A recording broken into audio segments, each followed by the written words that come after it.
I heard your general statement earlier, but is there specific evidence in the documents that you've seen or know the contents of showing that NATO and allied troops have covered up civilian deaths or suppressed information about the numbers of civilian deaths?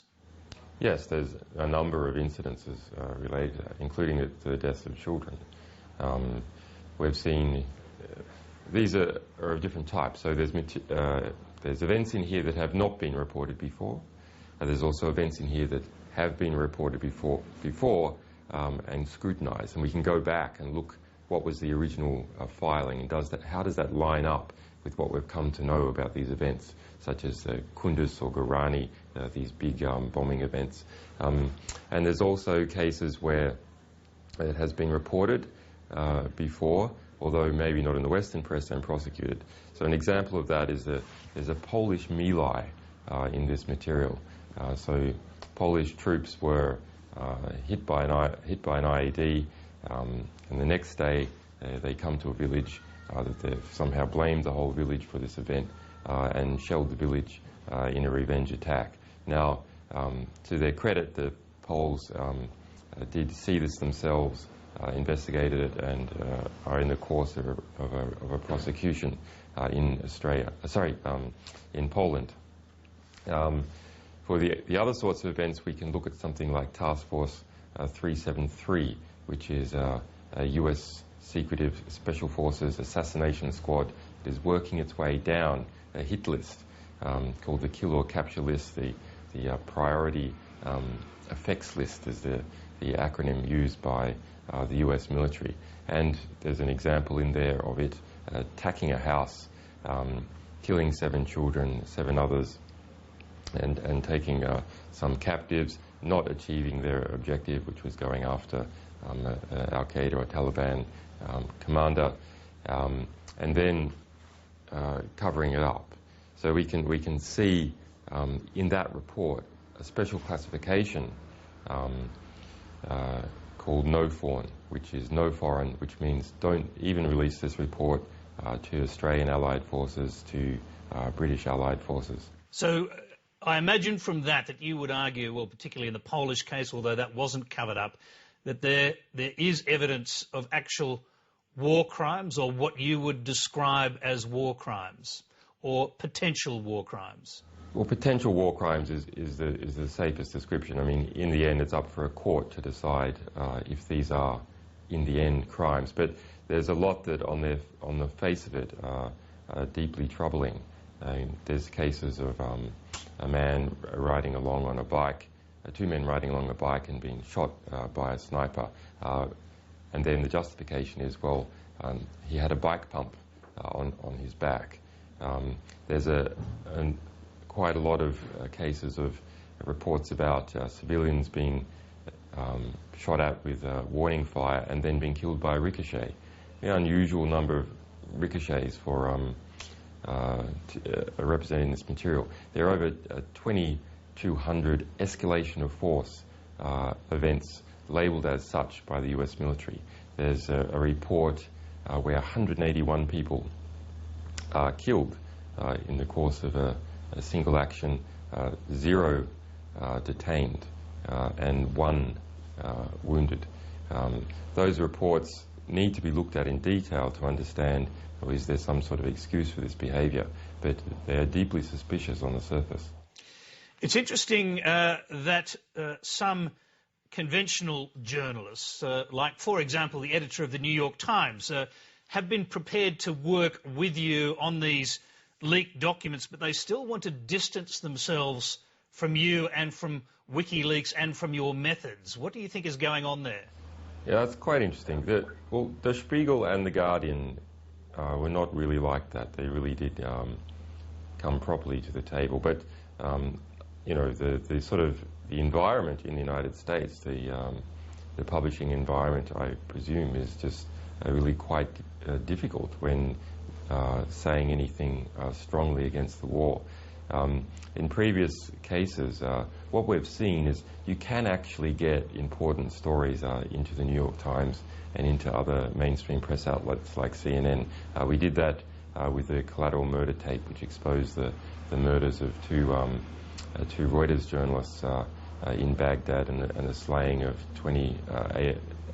16 to 24 other people.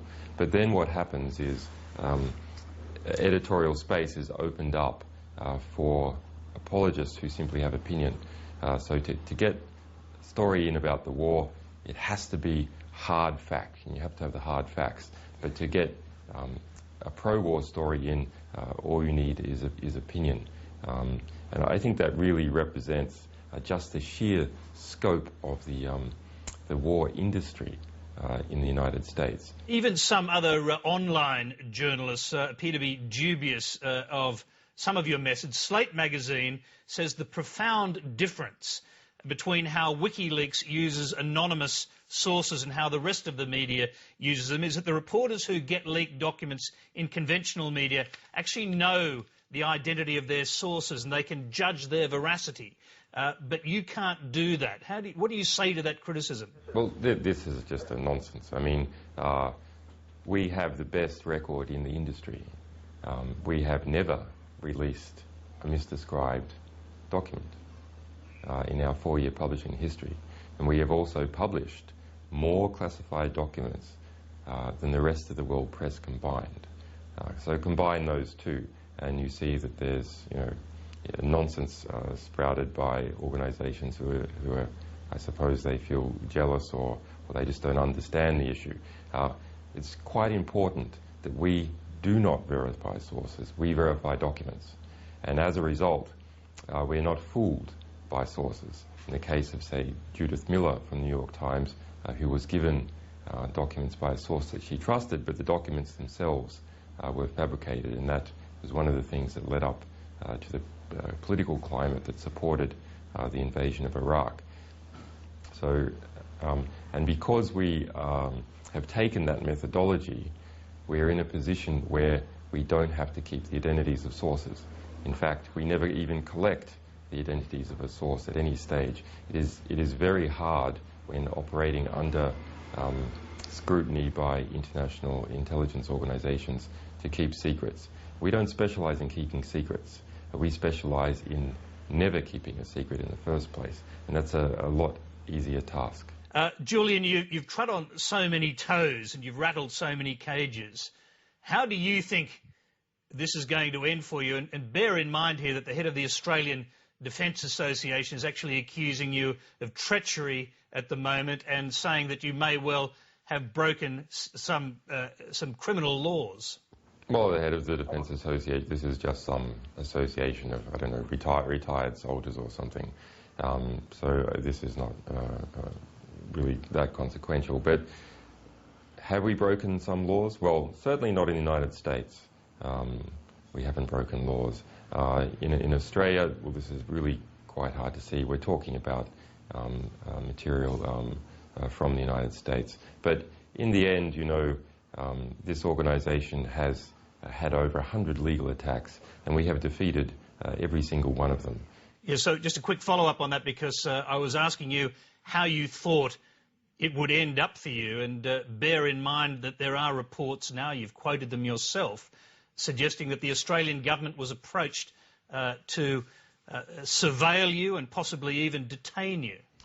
Yeah, well, those reports also say that the Australian government understood that politically that was not something that would be acceptable to the Australian public, and we have a lot of support from the Australian public and the Australian press. So I think they will have to think very carefully before going down that sort of line, just to sort of fulfil a favour by the Australian government. But nonetheless, if the Australian government is not supportive of this organisation, there are plenty of other countries that are, and it would be a real slight on the Australian government if it was perceived that they did not support their own. Julian Assange, we know you're running out of time. We'll have to leave you there. We thank you very much for taking a little time to talk to us on Lateline tonight. Thanks, Tony.